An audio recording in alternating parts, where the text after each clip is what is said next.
పిల్లలు, ఈరోజు మనం చెప్పుకోబోయే కథ పేరు పొగడ్తల్లో ప్రమాదాలు. అంటే పొగడ్తల వల్ల ఎలాంటి ప్రమాదాలు జరుగుతాయో తెలుసుకుందాం. అందమైన కోడిపుంజు ఒక చెట్టు త్వరలో నివసిస్తూ ఉండేది. అది ఒకరోజు పొలంలో ధాన్యపు గింజలను ఏరుకుని తింటూ ఉంది. ఆ సమయంలో ఆకాశంలో ఎగురుతున్న గ్రద్ద ఒకటి దాన్ని చూసి రయ్యమంటూ కిందికి దిగింది. ఆ కోడి టక్కున చెట్టు త్వరలోకి దూరేసింది.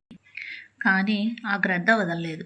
ఆ చెట్టు బయటే ఒక రాతి మీద కూర్చొని, ఏమైనా నువ్వు చాలా అందంగా ఉంటావు సుమా, నీ అంత అందమైన పక్షిని నేను ఇంతవరకు చూడలేదంటే నమ్ము అనే కోడిని ఆకాశానికి ఎత్తేసింది. వినడానికి కోడికి మహా ఆనందంగా ఉంది. అసలు జరిగింది ఏమిటంటే, ప్రపంచంలోకెల్లా అందమైన పక్షిని ఎంపిక చేసి ఘనంగా సత్కరించాలని మా పక్షిరాజా వారు అనుకున్నారు. నువ్వు కొంచెం బయటకు వస్తే నీ రూపం పూర్తిగా చూసి రాజుగారికి బాగా వర్ణించి చెప్పగలుగుతాను అని ఆ గ్రద్ద కోడిపుంజుతో పలికింది. దానికి ఆ కోడిపుంజు ఎంతో వయ్యారంగా తన ఈకలను విదుపుకుంటూ బయటకు వచ్చింది. అంతే, టక్కున ఆ గ్రద్ద కోడిపుంజును తన కాలిగోళ్లతో పట్టుకుని ఆకాశంలోకి ఎగిరిపోయింది.